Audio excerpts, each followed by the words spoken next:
Good afternoon.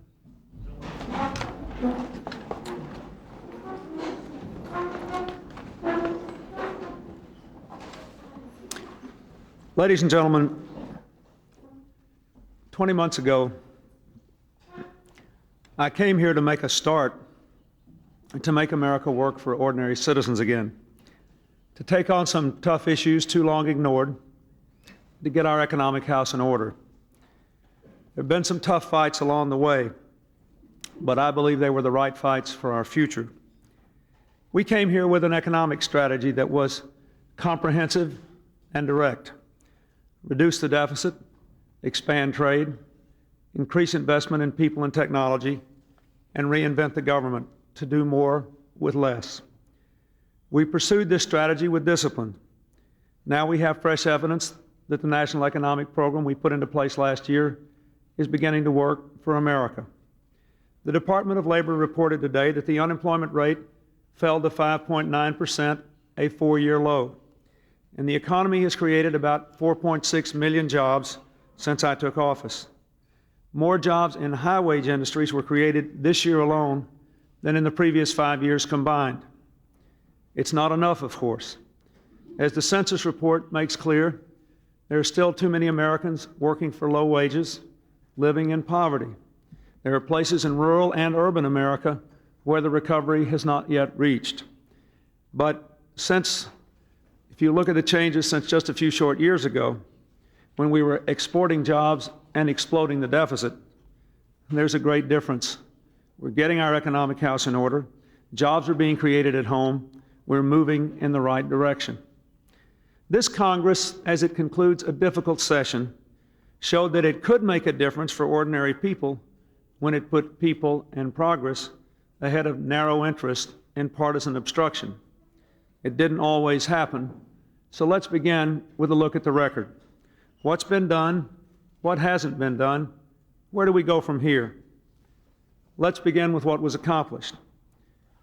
The economic plan passed, putting our house in order.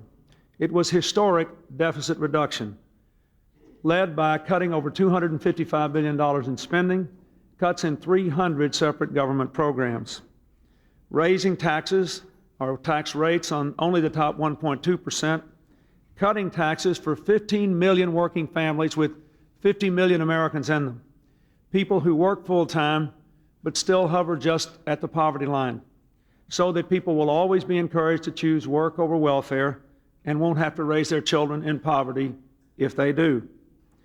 We've broken down trade barriers, eliminated barriers to export past NAFTA. Exports to Mexico are up 19%, exports of cars and trucks up 600% in the last year. They talked for more than a decade around here about making government smaller, but it never seemed to happen. Well, now it is.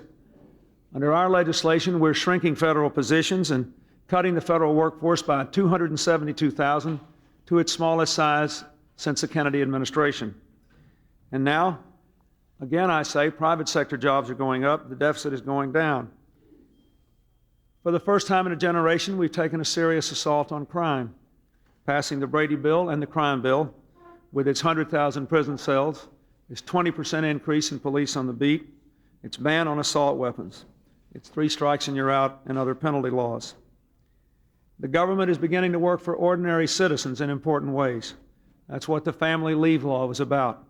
That's what the law which will provide immunizations for all children under 2 by 1996 is about. That's what Head Start for 200,000 more kids is about. That's what the national standards of educational excellence with more local control, apprenticeships for kids who don't go to college, national service so people can earn money for college and serve their communities, and making college loans more affordable for 20 million people who can now have lower interest rates, lower fees, longer repayment schedule. It's what the empowerment zones and the community development banks to bring free enterprise to poor communities are about. All of this was real progress. It's only a beginning, and more could have been done. But too many times an idea for creating jobs, reforming government, educating students, or expanding income, fighting crime or cleaning up the environment or reforming the political system was met by someone trying to stop it, slow it, kill it, or just talk it to death. A lot of the same people just recently signed that so-called contract with America, a commitment to taking us back to the Reagan-Bush years, when we exploded the deficit, cut Medicare, cut taxes for the wealthiest in America, divided our citizens, and sent our jobs overseas. My contract with the American people is for the future. Grow the economy, fight crime, take on the tough problems, make government work for ordinary people. Congress is leaving town without passing GATT, the world's largest trade agreement. It will cut global tariffs, and over the next decade means a $744 billion tax cut. It will generate hundreds of thousands of new jobs for American workers. It will keep our recovery going and sustain growth all around the world. We must not retreat on GATT. That's why I've asked Congress to return and pass it after the election, and I believe they will do that. But Congress had a chance to do a lot of other things which it should have done but didn't do. It should have passed significant environmental legislation, much of which has the support of both American people and industry and environmental groups. It should have passed health care reform instead of watching another million Americans lose their coverage, as the new data points out happened just last year, while costs increase faster than inflation and more citizens lose the right to choose their doctor. And it certainly should have passed political reform. I think the American people were appalled by the spectacle of lobbyists hiding who they work for, what they get paid, and by members of Congress accepting their gifts and then walking away from lobbying reform. There's something wrong when a senator can filibuster this bill and walk off the floor of the Senate and be cheered by lobbyists. Well, the Congress is the people's Congress. The lobbyists may have been cheering in the filibuster last night, but the American people were not. So Congress has done well on the economy, on crime, on tax fairness, on education and training, on trade, on loans for the middle class, on family leave, on reinventing government. Congress has not done well on political reform, on environmental legislation, on health care, and on an unprecedented record of using the filibuster and other delaying tactics to try to keep anything from being done. We have to now resolve to give the American people a choice as Congress leaves town and we move into the next few weeks before this election. Do they really want this contract, which is $1 trillion of unfunded promises? A contract which certainly will lead to higher deficits, cuts in Medicare, and throwing us back to the years of the 80s when we lost jobs and weakened our country? Or do we want to face up to the challenges which were not met in this Congress and use the next Congress to keep the economic growth going, to pass health care reform, to pass welfare reform, to pass political reform, to deal with these environmental issues? You know, countries all over the world want America to succeed and want to follow our lead. We saw it just in the last few days when the elected Democratic presidents of South Africa and Russia were here working with us on their common futures and their aspirations. We see it in the help we've been asked to give to the peace process in Northern Ireland. We see it in the help we've been asked to give to the peace process in the Middle East. We see it in the enthusiastic reception our young men and women in uniform have been given by the people of Haiti who want their democracy back. I am proud of the work America has done around the world in the cause of democracy. I am proud of what our troops have done in the last 3 weeks in Haiti. As I said, and I caution you again, their job is still difficult and dangerous, and we still have a lot of work to do. But the violence is down, the parliament is back, the refugees are returning, the electricity is burning again, and democracy is coming back. This is the direction we ought to be taking at home as well as abroad, fighting for the future, not going back to the past. Helen? Mr. President, while acknowledging your accomplishments, the Republicans are savoring a big-time victory in November. You also have had some major setbacks in legislation, and some of the pundits are counting you out in 96. How do you account for this very dark picture, political picture, and what are you going to do about it? Well, what I'm going to do is go out and make sure the American people understand what the choice is. If the American people had been told 20 months ago that we would have had a historic first year with the Congress, that we'd have 4.6 million new jobs, the lowest unemployment rate in 4 years, an unusual number of high-wage jobs coming back into the economy, serious assault on crime, that I would have presented major reform legislation in all the areas I've mentioned, plus the welfare reform bill I've sent to Congress that I expect to pass next year to end welfare as we know it.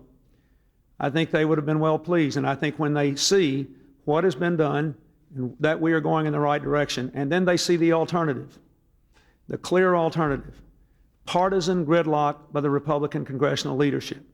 I know you may say, well, some Democrats didn't vote with you, Mr. President, on campaign finance reform and lobby reform, and you would be right. But look at the record. Most Democrats on these filibuster votes voted for campaign finance reform. Most Republicans voted against it. Most Democrats voted for political reform. Most Republicans voted against lobby reform. So the American people have to make a choice first about what direction they want. Do they really want this Republican contract on America? Do they really want somebody to just tell them what they want to hear one more time instead of someone who will take on the tough problems? Do they really want someone to make $1 trillion in promises that means higher deficits, cuts in Medicare, the crime bill won't be funded, the economy will be back in the dumps? I don't believe they do want that. They haven't had much of a chance to see the big picture here. They just follow the daily march of events. In the end, this is a decision for the people to make in '94 and in '96. When I showed up here, I knew that there was always a great deal of enthusiasm for change in the beginning. But the process of change is difficult, exacting, it requires discipline and confidence, and you have to stay at it. And there are always dark times. There has never been a time when the organized forces of the status quo haven't been able to drive down the popularity of a president who really fought for change. I'm not worried about that. I am not at issue here. The real issue is, what is the future the American people wish for themselves?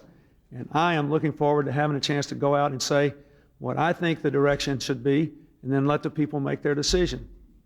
Mr. President, what can you tell us about the mobilization of Iraqi troops on the border with Kuwait? Do you think this is just bluster, or do you think it's a real menace? And what's the United States prepared to do? Well, first let me say we are watching it very closely, and we are watching the troop movements as well as the threats that the Iraqis have made to the UN mission there. I spoke with General Shalikashvili just before I came over here today. We are taking the necessary steps as a precaution to deal with this issue.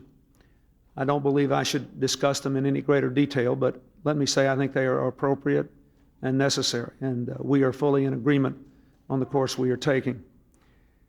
Iraq should not be able to intimidate the United Nations Security Council and the UN mission there.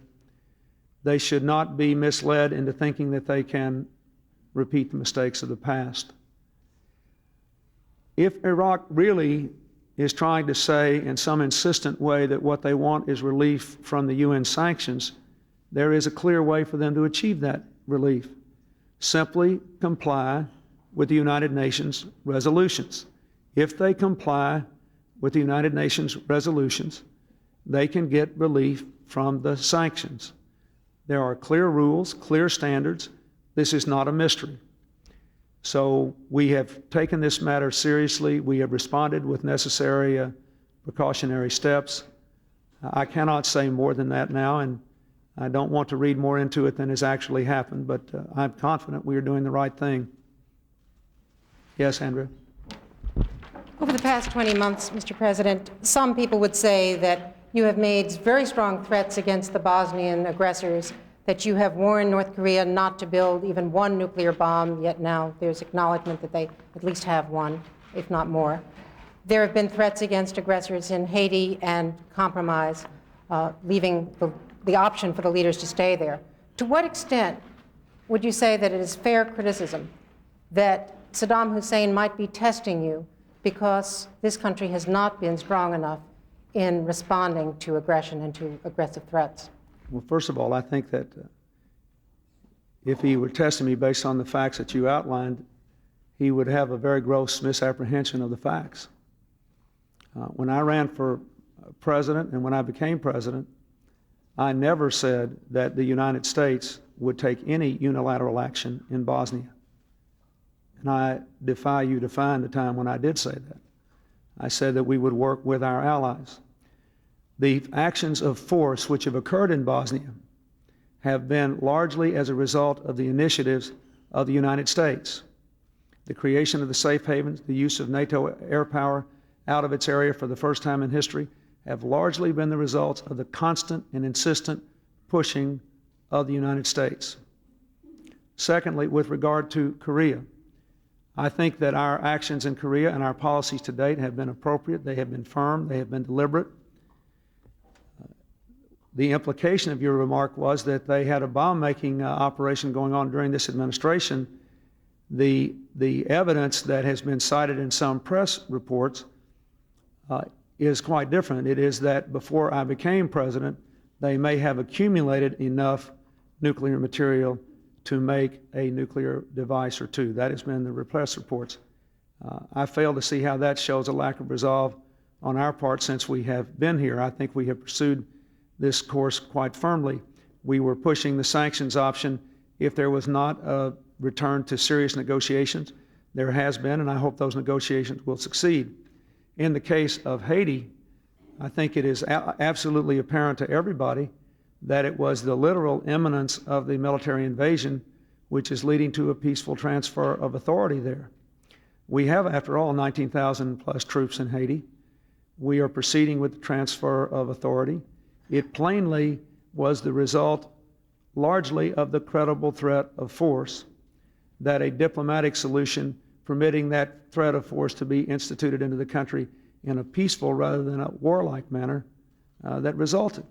So if those are the examples, I would think that Saddam Hussein would draw exactly the reverse conclusion than the one you have outlined. Secondly, I would remind you that when we had clear evidence that the Iraqis were involved in an attempt to kill former President Bush, the United States took decisive and appropriate action. Yes? And we haven't really had a chance to hear from you since last week Senator Mitchell declared that there just could be no resolution of the health care issue. I wonder if you could give us a sense of how you're regrouping on health care, if you are, and whether or not you now think that you made a mistake by proposing such broad changes, and whether you're now willing to accept something more incremental in the next Congress. Well, I haven't had a lot of chance to think about exactly where we should go with this, except to say that no sooner had Senator Mitchell issued his statement than the press reports were then full of, oh my goodness, we have all these problems. 1.2 million Americans lost their health insurance last year, 1993. Oh, the cost is still going up at twice the rate of inflation. People are still losing their choice of doctors. So this problem will not go away. I am very proud of the fact that we did get as much broad-based support as we did for comprehensive reform, that the basic elements of this reform were supported for the first time in history, I might add, by a heavy majority of medical providers, that doctors and nurses and others, that for the first time in history we got a bill to the floor of both houses of Congress. So what we will do after Congress goes out of session is to assess where we are and how we ought to go about this next year. But I fully intend to keep after it. Let me just say one other thing. Let me try to put this into perspective. We worked hard on health care for a year and a half. It's the most complex issue facing the Congress, but one that has to be addressed because of its human and its budgetary and economic implications, not only for the government, where it's the primary fueler of the deficit, but for the private sector as well. We worked on it for a year and a half. Since I have been here, we have broken gridlock and passed family leave after 7 years, motor voter after 5 years, the Brady bill after 7 years, the crime bill after 6 years, the banking reform bill after 7 years. Those are just 5 examples of how long fundamental reform took in areas that were more limited and less comprehensive. I think we can do health care. We must do health care in less time than that. But if it takes 1 more year, I'm not discouraged by that. Yes, Peter? I think in the end we'll have to address this comprehensively. I think the principles I outlined have to be addressed by the country, or we'll never solve the deficit or deal with the problems in the private sector. And I have not had any chance to think about how to approach the Congress with that. I will, but no one came forward with a convincing case that we could control costs, for example, which is imperative, without having a mechanism to cover everybody. But there may be some other way to do it. I have always been open to any kind of new idea. I was disappointed that there weren't more bills introduced into the Congress in this last session that actually offered the promise of doing that. But I still think we can get it next year. I hope there'll be a less partisan atmosphere. I hope the needs of the American people will be put first, and I intend to come back full force trying to do that. Yes, Peter. Mr. President, going back to the upcoming campaign, as you yourself joked, I guess, at a reception earlier today, warm welcomes are increasingly rare. How do you analyze your own low approval ratings, and what's your advice and reaction to members of your own party who are running away from the administration's very record? Well, the record is a good one, and there is ample evidence that if people know the record, they respond to it. I think what a lot of them are frustrated by the fact that the American people don't know it. All I can tell you is, you analyze it. You figure it out. There is a period of drag that sets in on presidents at midterm. Happened to President Reagan in '82. It's happened in other cases. But also, I think when people know what the choices are, they're in a better position to make those choices. I don't think they know that today. My only concern is that the American people not go out and vote against what they're for and vote for what they're against. I think the American people wanted us to bring this deficit down. I think the American people wanted us to invest more in the education and training of the workforce. I think the American people wanted us to make college more affordable for middle-class people. I think the American people wanted us to pass the crime bill. I think the American people wanted us to pass campaign finance reform and lobby reform. That's what I think they wanted. So what the American people should do is to say, who voted which way? What do I want for the future? Do I want to keep fighting in these directions and say, okay, Congress did some good things and they failed to do some things they certainly should have done?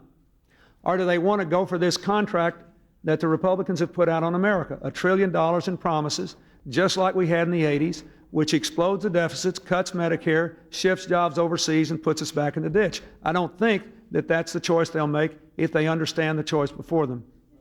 Yes.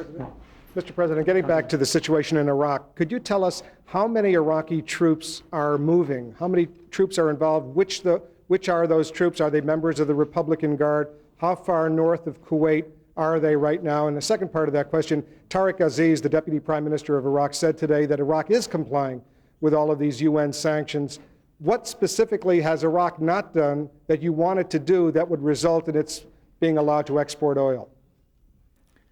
Well, I think the Iraqis are well aware of what the United States believes in terms of their sanctions compliance and to the extent to which they're working with the United Nations mission there. And I would remind you that there are other United Nations resolutions over and above the weapons inspections ones that are usually discussed. So I think that the Iraqis are quite well aware of what the United Nations expects them to do to lift the sanctions. And if they will do it, then no one will stand in their way of lifting the sanctions. In terms of the military situation, I think I have said all it is appropriate for me to say at this moment. We know what they're doing. We have responded with necessary steps. We will watch it very closely. We will report more as events unfold. Yes, Sarah. Sir, the Republicans are trying to blame you for the existence of a small air base at Mena, Arkansas. This base was set up by George Bush and Oliver North and the CIA to help the Iran-Contras, and they brought in plane load after plane load of cocaine there for sale in the United States, and then they took the money and bought weapons and took them back to the Contras, all of which was illegal, as you know, under the Bolin Act. But tell me, did they tell you that this had to be in existence because of national security? Well, let me answer the question. No, they didn't tell me anything about it. They didn't say anything to me about it. The airport in question and all the events in question were the subject of state and federal inquiries. It was primarily a matter for federal jurisdiction. The state really had next to nothing to do with it. The local prosecutor did conduct an investigation based on what was within the jurisdiction of state law.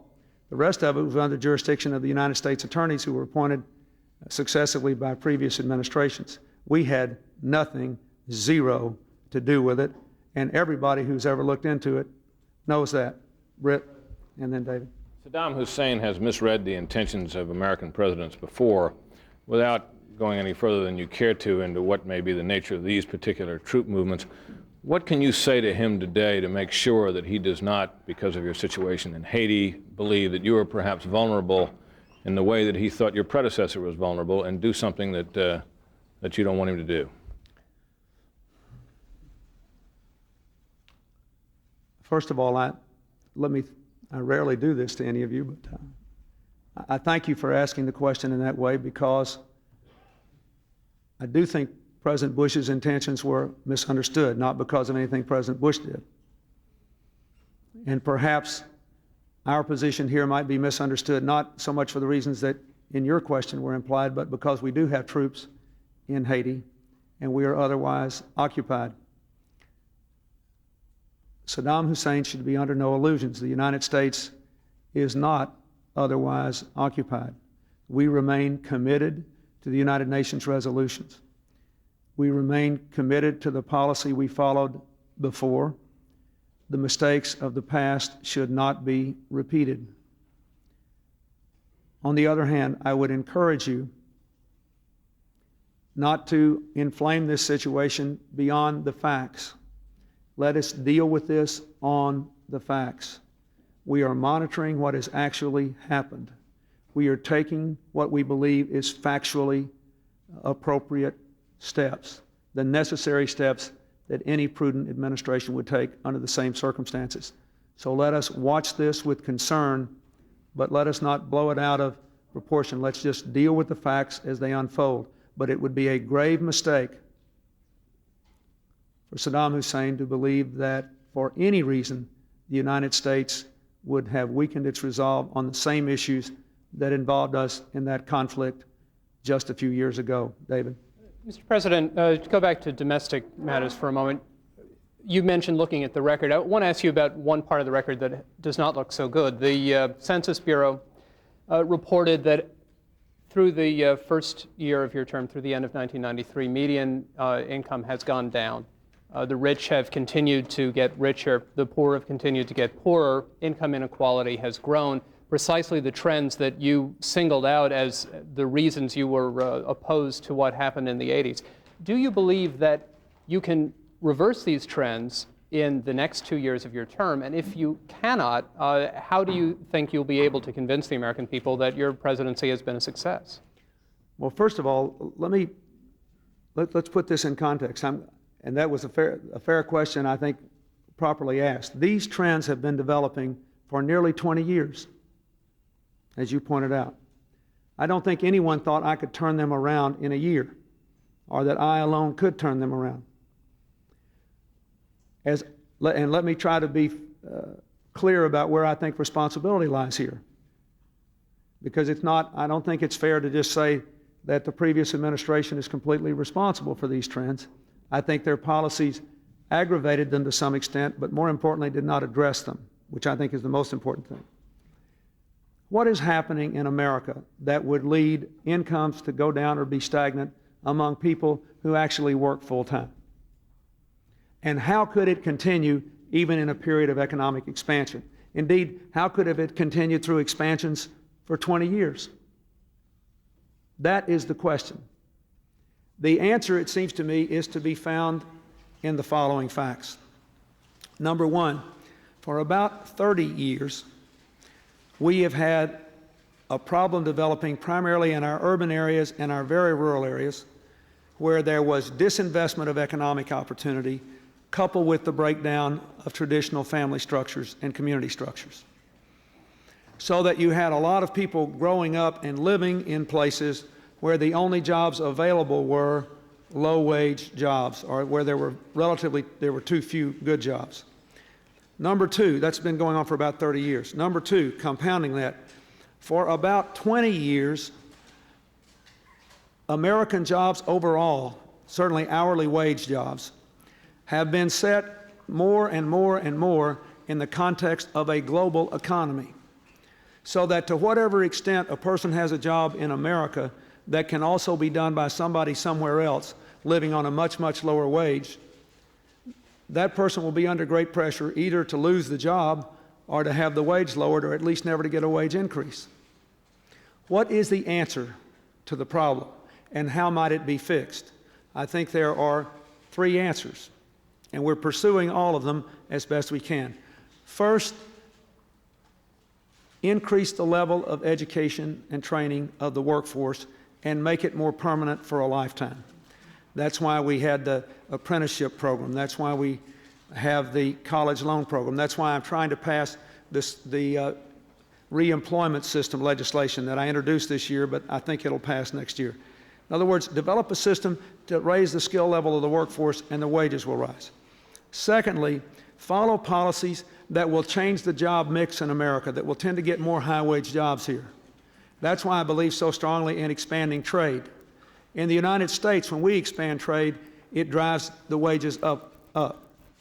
The third thing we have to do is to bring free enterprise to the inner cities and the isolated rural areas. That's what the empowerment zones are about. That's what those community development banks to make loans to low-income people are about. Will that all change the income distribution in 2 years or 3 years? I don't know. I know we've been going in this direction for 20 years, and we can certainly change it back the other way in less than 20 years. But again, I will say we have to stay on this course. If we change course in this midterm election and decide that instead of investing in education, expanding trade, and empowering the inner cities and poor people, we're going to explode the deficit, give another tax cut we can't pay for, and cut Medicare, and, by the way, cut all other programs, including education and training in the crime bill, we'll be going in the wrong direction. So the voters are going to decide whether this is the right direction, and I hope they will decide that it is. Yes, George. And then, go ahead. Did you know when you nominated Secretary Cisneros that he was making payments to a former mistress? If you did you ask any questions about them? And finally, do you think the recent controversy about them undermines his effectiveness in your cabinet? We knew what the facts were at the time, and the legal counsel, or the people, who were handling that for me, reviewed it, decided that there was nothing illegal or inappropriate about what was done by Secretary Cisneros, something that was fully known by his family. And no, I don't think it undermines his effectiveness. I mean, what he did in his past that he's dealt with, and he's been pretty forthright. He's been, in fact, I think painfully forthright. And I think he has been an extraordinarily gifted HUD secretary. He has proposed initiatives heretofore unseen to house the homeless, to empower people who are stuck in these public housing projects, to sweep the projects of weapons and drugs. He is doing the job that I hired him to do for the American people. And as long as he is doing that job at a high level, I think he ought to be permitted to continue to do it. Yes, ma'am, in the back.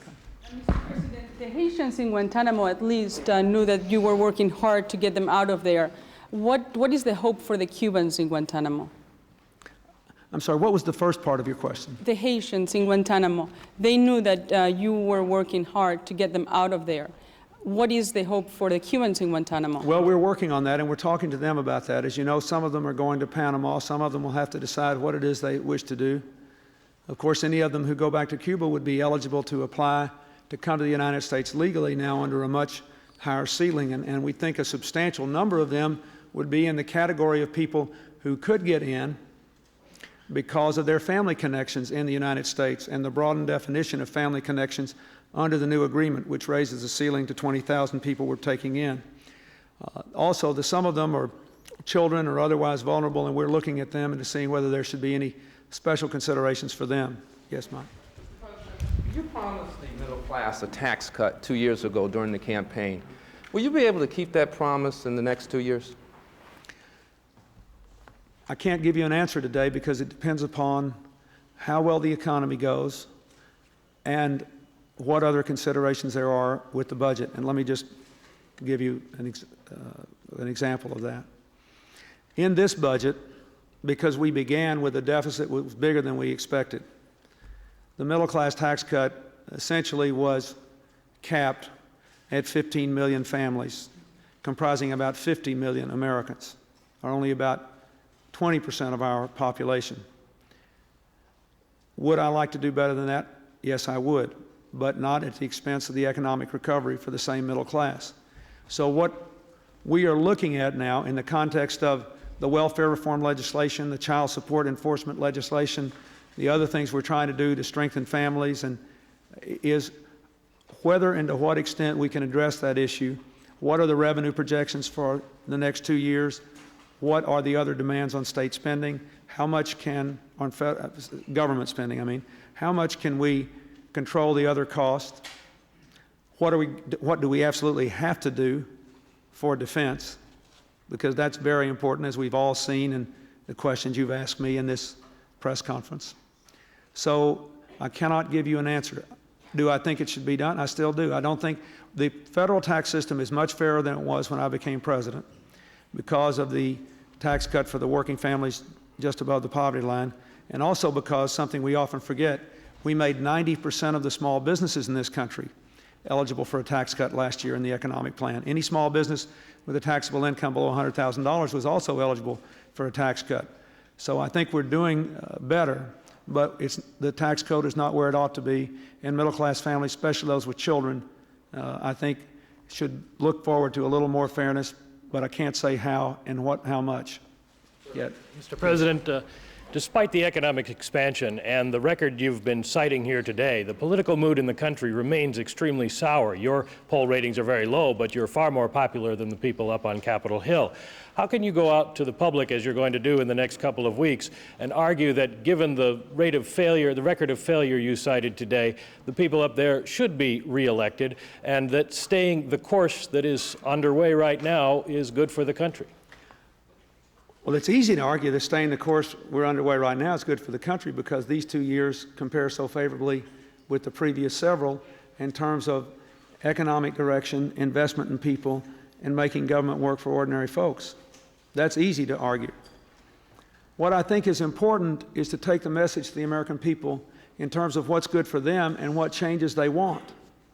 In other words, the election should be about them and their future and what changes they want, not necessarily about whether whether the parties are ideal or perfect or whatever.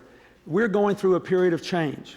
The American people are not satisfied either with the rate of change or with the certainty that it will occur. And they, like everybody else, I mean, after all, the people are of more than one mind on more than one issue. That is, all these interest groups that everybody reviles when they want campaign finance reform or lobby reform are the same people that have the money and the organized communications ability to change the attitudes of the people out there on issue after issue after issue. So the important thing, the message I have to say is what is the direction you want? Do you want continued progress in the economy? Do you want a government that takes on tough problems like crime and welfare reform and health care? Do you want a government that does things for ordinary people like the family leave law or making college loans more available to middle-class people?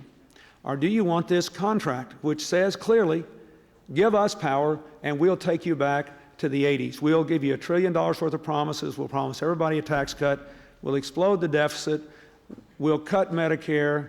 We'll never fund the crime bill, but we will have told you what you wanted to hear. I think the American people will vote for the future and not the past, and that's my hope and belief. Yes. Mr. President, a question about bipartisanship. Looking back on the health care reform effort, is there anything you think you could have done differently to forge a consensus? For instance, do you think it would have helped if you'd brought Republicans earlier on in the process up to the White House to negotiate the way you did at the end of the crime bill fight? And looking ahead to next year when you're going to be pushing health care reform and other issues through a more Republican Congress, is there anything that you plan to do differently to forge a coalition for governing? Well, let me say, I'm sure that there are some things I could have done differently. I never dealt with Congress before last year, and I'm still learning all the time. I would point out that the Congressional Quarterly said that last year that the Congress and the President worked together more successfully than at any time since World War II, except in President Eisenhower's first year and President Johnson's second year. So I felt that we had accomplished quite a great deal. When we were putting this health care bill together, there was a lot of consultation with Republicans. When we wanted to present a proposed bill and say, now how would you like to change this, we were told that they had their own group working on health care and they wanted to present a bill. And then we would get together. So I said, that's fine, I understand that. Then Senator Chafee, to his everlasting credit, came up with a bill that had 24 Republican senators on it that would have covered all Americans and controlled costs. By the time we got down to serious negotiations, instead of 24 senators for universal health care and controlled costs, there were 0. They all left. I mean, Senator Chafee was still there, but everybody had abandoned his bill. We had one Republican congressman saying they'd all been instructed not to work with us. We had one Republican senator quoted in one of your papers saying that they had killed it, now they had to keep their fingerprints off of it. So I am more than happy to work with them in any way I can. I do not believe we have a monopoly on wisdom. Let me give you some evidence of my good faith on being flexible about changing. I have given state after state after state waiver from federal regulations to pursue universal coverage and health care costs control on their own.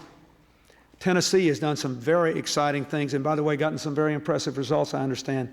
We just approved Florida to do this. We're in the process of approving more states to move forward. I am very flexible on how we get this done. And if the American people are worried that the federal government has too much emphasis and they want more for the states, fine, let's talk about that. But if there's going to be a bipartisan effort, it has to be good faith on both sides. I like working with Republicans. I proved that in the NAFTA fight, proved it in the crime bill fight. I will prove it in the health care fight. But it can't be a kind of situation where every time I move to them, they move further the other way. That's the only thing I would say. Yes, sir. Last question. Mr. President, for Secretary of Agriculture, will you be looking for someone who has farm experience, or will you be looking for somebody like Secretary Espy who has heavy congressional experience? Well, the most important thing, I think, is someone who really understands how to deal with the agriculture community, understands the interest, and is committed to agriculture and to farmers and to rural development. And let me say that, if I might, in closing, that I also want somebody who will faithfully implement the reforms that Secretary Espy has started. We've passed a dramatic restructuring of the Department of Agriculture. We're going to take down the number of employees by at least 7,500. We have seen an agriculture department that has been extremely active in helping farmers deal with disasters, that has tried to help the farmers in the Middle West with their production problems, that is given an enormous amount of emphasis to rural development. So this agriculture department, under this Secretary of Agriculture, has established a lot of credibility with the American people who are in agriculture, including selling rice to Japan for the first time, selling apples from Washington to Japan for the first time, doing things that haven't been done for a long time for hardworking grassroots farmers, whether they're Republicans or Democrats or independents. And when I came here out of a rural background, out of a farming background, that's what I desperately wanted to do for the agricultural community. And so when I pick another agriculture secretary, that is a standard that Mike Espy set that must be met for the next agriculture secretary. Thank you very much.